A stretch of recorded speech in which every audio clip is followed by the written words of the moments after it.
വർഷമായി ഈ സംഘടനയ്ക്കകത്ത് നിന്ന് എനിക്ക് കിട്ടിയത്, ബിജെപിക്കകത്ത് നിന്ന് എനിക്ക് കിട്ടിയത്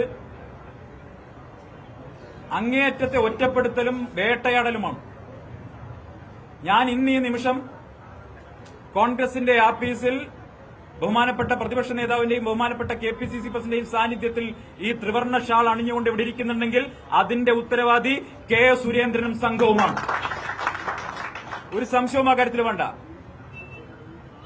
കേരളത്തിലെ CPIM-മായി ചേർന്ന് മുഖ്യമന്ത്രിയുമായി ചേർന്ന് നടത്തുന്ന അഡ്ജസ്റ്റ്മെന്റ് പൊളിറ്റിക്സിനെതിരെ നിലപാടെടുത്തു എന്നുള്ളതാണ് ഞാൻ ചെയ്ത കുറ്റം.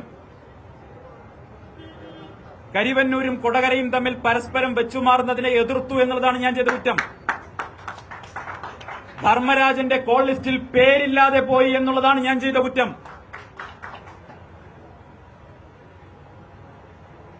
അതുകൊണ്ട് ആ കുറ്റങ്ങൾ ഒരു കുറവാണെങ്കിൽ ആ കുറവ് അംഗീകരിച്ചുകൊണ്ട് ഇനി മുതൽ സ്നേഹത്തിന്റെ കടയിൽ ഒരു മെമ്പർഷിപ്പ് എടുക്കാനാണ് ഞാൻ തീരുമാനിച്ചത്. അങ്ങേയറ്റത്തെ വെറുപ്പും വിദ്വേഷവും മാത്രം ഉൽപ്പാദിപ്പിക്കുന്ന ഒരു ഫാക്ടറി ഇത്രകാലം ജോലിയെടുത്തു എന്ന ജാള്യതയാണ് ഇപ്പൊ എന്നെ പേറുന്നത്. ഇത്രയും കാലം